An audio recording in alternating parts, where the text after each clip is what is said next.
Hello नमस्कार दर्शकों, ये रिश्ता क्या कहलाता में आप सभी का स्वागत है। बेल आइकन को प्रेस कर लीजिए, लाइक सब्सक्राइब शेयर करना ना भूलें। इंटरेस्टिंग एपिसोड को ऐसे ही देखते रहे। आज के एपिसोड में जहाँ पे हम देख रहे हैं घर वाले जैसे ही अपनी सब पूजा संपन्न करके उठ रहे होते हैं शिवानी जी के लिए, तभी अचानक से अभीरा और अरमान की नज़र पड़ती कि सब लोग एक ही आके उनको श्रद्धांजलि देते हैं। अचानक से वो लोग दंग तब रह जाते हैं जब वो लोग देखते हैं कि माधव और विद्या भी आए हुए रहते हैं। मासा को भी ये काफ़ी शॉकिंग लगता है क्योंकि वो लोगों ने सोचा नहीं रहता ऐसा कुछ भी होगा।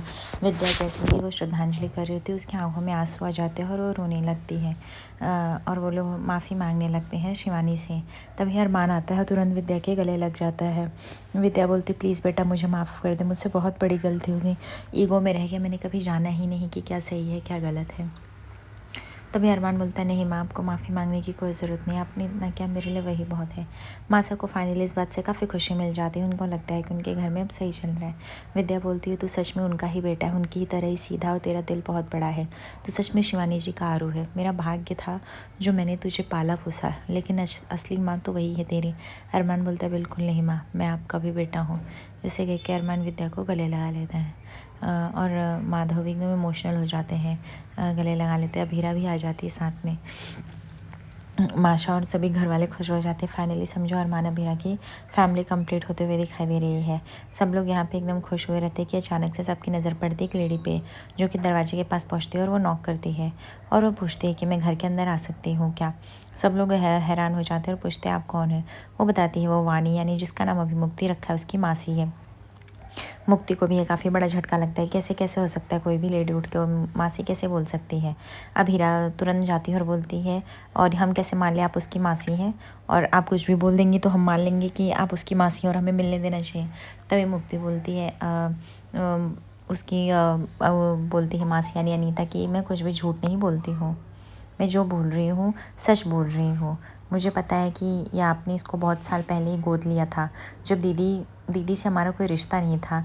हमने दीदी के साथ अपना रिश्ता नहीं रखना चाहा, इसलिए दीदी ने किसी को भी फैमिली में इन्वॉल्व नहीं किया। और मुझे खुशी है कि वो इतने बड़े घर में रह रही है और अच्छे से रह रही है। लेकिन कहीं ना कहीं सच तो यही है कि मैं उसकी मासी हूँ। और मुक्ति को याद दिलाने की कोशिश करती है, बट मुक्ति बोलती है इस बात को इतने दिन हो गए, मुझे कुछ भी याद नहीं है। तभी यहाँ पे अनीता जो होती है वो फ़ोटो दिखाने लगती है, बोलती है ये देखो, ये तुम्हारी फ़ोटो, दीदी की फ़ोटो, और ये लेटर, ये सब मैं ऐसे ही नहीं लेके आई हूँ। मैंने बहुत कोशिश किया पता ढूंढने के लिए, पर इस घर का पता मिल ही नहीं रहा था। किसी तरह मैं आई, तो मैंने सोचा कि क्यों नहीं मैं मुक्ति से ही मिल लेती हूँ, और जो होगा इससे मुझे पता चल जाएगा। और मैं यहाँ पे आ गई। यहाँ पे अभीरा जो होती है वो कहीं ना कहीं वो डर रही होती है कि पता नहीं ये सच है या झूठ है। जैसे ही मुक्ति देखती है, बोलती है हाँ ये मम्मा की हैंड राइटिंग है, मैं उनकी हैंड राइटिंग पहचानती हूँ, क्योंकि वो ऐसे ही लिखते थे, हर रोज़ उनको डायरी लिखने के शौक़ रहते थे। माँ ये मम्मा की हैंड राइटिंग है, कह के वो रोने लगती है और अभीरा के गले लग जाती है। अभीरा को कहीं ना कहीं मानना पड़ता है। उसके बाद अरमान जो होता है उसकी मासी से रिक्वेस्ट करता है कि आप अगर उदयपुर आई हैं तो कुछ दिन के लिए आप हमारे घर में रह जाइए, आप होटल में क्यों रहेंगे। तभी बोलती नहीं नहीं, मैं तो बस मुक्ति से मिलने के लिए आई थी। अरमान बोलता है आप मुक्ति की मासी हैं, इस हिसाब से आप हमारे भी रिलेटिव हुई, इसमें कुछ भी प्रॉब्लम नहीं। जैसे मुक्ति का घर है तो आप यहाँ पे रह सकते हैं और आप मुक्ति से बात भी कर सकती हैं। पर अभीरा बोलती है इतने साल तक आप कहाँ थी, आपको अचानक से कैसे मुक्ति की याद आई। तभी वो बोलती है उसके लिए सॉरी, पर क्या करूँ, दीदी ने कांटेक्ट ही रखने की कोशिश नहीं की। जब दीदी और जीजा जी के डेथ के बारे में पता चला तो मुझसे रहा नहीं गया। मैं मुक्ति को आज से नहीं लगभग 1 साल से ढूंढ रही हूँ। फिर मैंने इसको आप लोग के साथ एक किसी फंक्शंस में देखा था जिसमें उसकी भी फ़ोटो आई थी। बस मैं समझ गई थी कि मुक्ति आप लोग के ही पास है, और मैं जानती थी कि आप लोग काफ़ी बड़े लोग हो, ऐसे तो मुझे जाने दोगे, इसलिए मैं चली आई। मैं सिर्फ़ और सिर्फ मुक्ति में मैं अपनी दीदी की परछाई देखती हूँ, और मैं उसकी मासी हूँ। इतना तो हक बनता है कि मैं उससे मिल सकूँ, मैं उससे बातें कर सकूँ। आखिर अपने तो अपने ही होते हैं, और कैसे रिश्ता तोड़ सकते हैं। अभीरा बोलती लेकिन हम उसके पेरेंट्स हैं, हम उसके लिए डिसाइड करेंगे क्या अच्छा है क्या बुरा है, आप नहीं कर सकते हैं, आप यही तो जाके बैठ जाइए। मुक्ति बोलती हाँ मैं, मेरी फैमिली हो, मैं यहीं रहूँगी। उसके बाद मुक्ति जाके जैसे ही रूम में बैठती है, उसकी मासी आती है और अपनी मासी को बुलाती है। तभी बोलती है मासी और बताओ ना, आपको माँ के बारे में और क्या क्या याद है, माँ कैसी दिखती थी, कैसी थी। तभी उसकी मासी बोलती है कि माँ बिल्कुल तुम्हारे जैसे दिखती थी, बहुत शैतान थी तुम्हारी माँ। बाहर खड़ी अभीरा और मायरा देख रहे होते। मायरा बोलती है कि ब्रो कितनी खुश है अपनी मासी के साथ, ऐसा लगता है कि उसको उसकी फैमिली मिल गई, वो हमारे साथ तो इतनी खुश नहीं होती है। अभीरा बोलती बोलते से कोई बात नहीं। वो बताती है कि तेरी माँ तो बहुत ज़्यादा शरारती थी। वो बोलती थी कि भूत साइकिल चलाए, रात को 9 बजे भी उठ के साइकिल चलाती थी। जब बाबा उसको डांटने के लिए आते थे तो भूत बन जाती थी, खुद वाइट चादर ओढ़ के साइकिल चलाती थी। यहाँ उसके बाद मुक्ति बोलती सच में मम्मा इतनी शरारती थी? बोलती हाँ, और सेम तुम्हारे जैसे ही हंसती थी, जैसे तुम हंसती हो वैसे सेम तुम्हारी मम्मा, तुम्हारी हंसी बिल्कुल सेम है। तुम दोनों सच में एक कार्बन कॉपी हो। ये सुनकर तो बहुत ही मुक्ति हंसने लगती है, क्योंकि अनीता कहीं ना कहीं उसको अपने जाल में फंसा रही थी। वो ऐसी ऐसी बातें बता रही थी जहाँ पर वो मुक्ति को इमोशनली काफ़ी वीक कर सके और अपना काम कर सके। ना चाहते हुए भी मुक्ति को ये सब बातें सुननी पड़ती हैं और माननी पड़ती हैं। उसके बाद अभीरा सोचती है कि वो किचन में जाके आज मुक्ति के मनपसंद का लौकी का हलवा बनाने लगती है। अरमान बोलते हैं ये क्या कर रही हो अभीरा? अभीरा बताती है कि वो बेबी गर्ल के लिए लौकी का हलवा बना रही है, उसका फेवरेट है।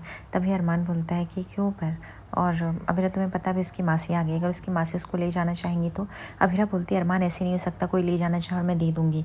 तभी अचानक से वहाँ पे अनीता आती है, यानी मुक्ति की मासी, और बोलती है कि अच्छा वो आप लोग यहाँ पे मिल गए, मुझे आप लोगों से बात करनी थी। तभी अभीरा बोलती हाँ बोलिए। वो बताती है कि वह मुक्ति को अपने साथ लेके जाना चाहती है। अभीरा बोलती है ऐसे कैसे हो सकता है? आप बोल देंगे आपको साथ लेके जाना है और हम जाने देंगे? हम मुक्ति के पेरेंट्स हैं और हमने उसको अडॉप्ट किया है, हम ऐसे नहीं जाने दे सकते हैं।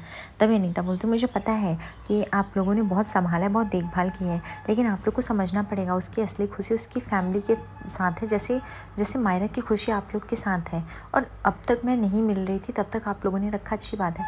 अब मैं आ गई हूँ, मैं उसका ध्यान रख सकती हूँ, मैं उसे प्यार दे सकती हूँ और वो मेरे साथ जाने के लिए रेडी है, तो फिर आप ऐसी बातें क्यों कर रहे हो? अभीरा बोलती हैं वो छोटी बच्ची है, उसको नहीं पता क्या सही क्या गलत, और आपको क्या पता, जब कोई नहीं था उसके पास मैं थी, उसकी मम्मा से मैंने वादा किया था मैं उसके साथ रहूँगी। उसका रोना, उसका पढ़ना, उसका लिखना सब कुछ मैंने किया है। मैंने जन्म नहीं दिया पर मेरी बेटी है और मैं अपनी बेटी को बांट नहीं सकती, समझी ना आप? मैं उसे नहीं दे सकती आपको। तभी अरमान जो होता है वो अभीरा को किसी तरह पकड़ के लाता है, क्योंकि अभीरा एकदम से बेतहासा हो जाती है, किसी की बात नहीं सुन रही होती है। अरमान जो होता है वो अभीरा को एहसास दिलाता है कि अभीरा अगर वो ले जाना चाहे तो हम उसको रोक नहीं सकते। अभीरा बोलती क्यों नहीं रोक सकते हैं, वो कुछ भी कहे। उसके बाद अरमान जो होता है वो अभीरा को समझा रहा था। अभीरा बोलते बिल्कुल भी नहीं, मैं केस लड़ूंगी, मैं हाई कोर्ट तक जाऊंगी, पर मैं अपने बच्चे को इस औरत के हवाले नहीं दूंगी। क्या उसने देखा है रात भर रोती रहती, उसको दवाई खिलाने से लेके उसको डांस कॉस्ट्यूम सिलने से लेकर उसके फेवरेट खाने तक, उसको लोरियाँ सुनाने तक सब मैंने झेला है अरमान। और ऐसे कोई 10 साल बाद आएगा और बोलेगा वो बेटी मेरी दे दो, मैं नहीं दे सकती हूँ, मैंने पाला है, मैं जानती हूँ। तभी घर के सभी लोग इकट्ठा हो जाते हैं और बोलते अरे क्या हुआ, तुम लोग ऐसे चिल्ला क्यों रहे हो? अरमान बताता है कि उसकी माँ से मुक्ति को ले जाना चाहती है।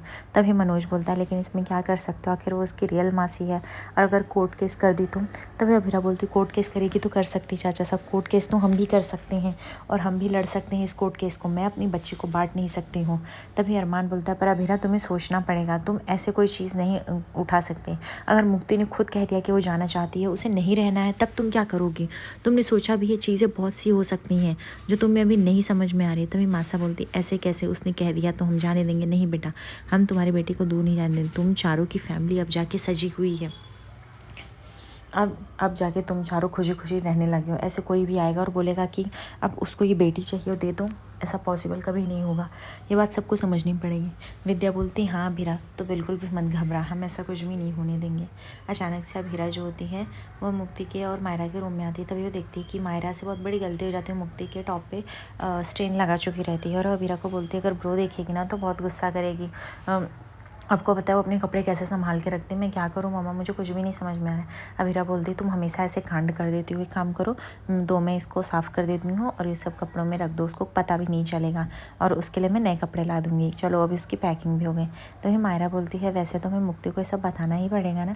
अभीरा बोलती हाँ सही टाइम आने पर बता देंगे, लेकिन अभी नहीं बताएंगे, ठीक है? अभी उसका कपड़ा पैक करके रख दें। कहीं ना कहीं मुक्ति को लग रहा होता है कि अभीरा और मायरा चाहते हैं उसको दूर भेजने के लिए। मुक्ति को ये बात हर्ट हो जाती है और यहाँ पे जैसे ही मायरा और अभीरा पैकिंग करते हैं, मुक्ति के बारे में बात करते हैं, मुक्ति इतनी हर्ट होती है कि वो दौड़ के भागने लगती है। उसको लगता है उसके साथ बहुत बड़ा विश्वासघात हो रहा है, उससे कोई प्यार नहीं करता। मुक्ति रोते हुए बोलती है कि अब वो चली जाएगी, इस घर में नहीं रुकेगी, उससे कोई प्यार नहीं करता, सब उसको यूज़ करते हैं, वो यहाँ पे रह ही नहीं सकती है, ये उसका परिवार है ही नहीं। वो दौड़ के जाती है, अचानक से उसका चश्मा गिर जाता है और अपनी मासी से वो टकरा जाती है। तभी उसकी मासी बोलती क्या हुआ बेटा, तुम इस तरह से रो क्यों रही हो, सब कुछ ठीक है ना? वो चश्मा पहनाती है। तभी मुक्ति बोलती है कि कुछ नहीं, मैं ठीक हूँ। बोलती क्या हुआ बेटा, बताओ ना, कुछ ऐसी बात है? अपनी मासी से नहीं कहोगी? बोलती मैं आपके साथ चलने के लिए रेडी हूँ। हो।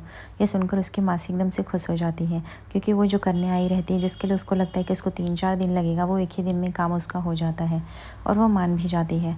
दूसरी तरफ हम देखते हैं कि अभीरा और अरमान, मायरा सब लोग आते हैं मुक्ति से बात करने के लिए और मुक्ति का वेट कर रहे होते हैं। तभी यहाँ पे अरमान बोलता है, मायरा बोलती है वो बात करेगी जाके, तभी अरमान उसे रोकता है, बोलता है नहीं, उससे अभीरा पहले बात करेगी। अभीरा जाती है और बोलती है कि बेटा हम तुमसे बात करने आए हैं कुछ। मुझे पता है कि अब अभी घर में जो चीज़ें चल रही हैं आपको जानना है। मुक्ति बोलती है आप लोगों को इतना टेंशन लेने की ज़रूरत नहीं, मुझे पता है आप लोग क्या बोलने वाले हो, और मैंने भी अपना डिसीजन ले लिया है, मुझे नहीं रहना है। जैसे आपकी बेटी मायरा है वैसे मैं भी किसी की बेटी हूँ, मेरी मम्मा नहीं है बट वो मेरी मासी तो है, मैं उनके साथ जाना चाहती हूँ, मुझे खुश रहने का हक है और मैं रह सकती हूँ। तभी अरमान बोलता बेटा ये कैसी बातें कर रही हो तुम अपनी माँ से।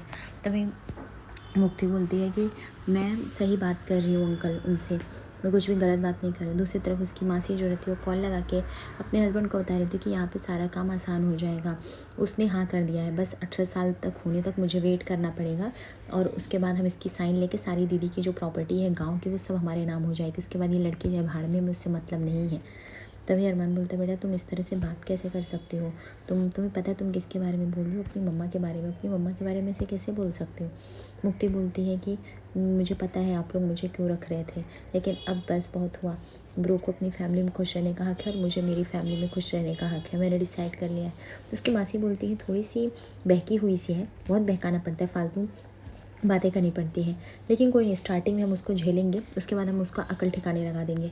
तभी अभीरा बोलती नहीं अरमान इसको कुछ मत बोलो, अगर इसने डिसाइड कर लिया है जाने के लिए तो ठीक है, इसने बहुत सोच समझ के डिसाइड किया होगा, कहीं ना कहीं मैं उसको माँ का प्यार देने में सफल रही होंगी। इसीलिए जब मुक्ति आपने डिसाइड ही कर लिया है कि आपको जाना है, आपको यहाँ पे नहीं रहना, आपको हम इतने बुरे लगते हैं, आपने इतना सोच लिया, आपने एक बार भी सोचा हम कैसे रहेंगे, आपका बंदर कैसे रहेगा, आपके पापा कैसे, आपने सोचा इस बारे में नहीं, क्योंकि आप सिर्फ अपने बारे में सोच रहे हो।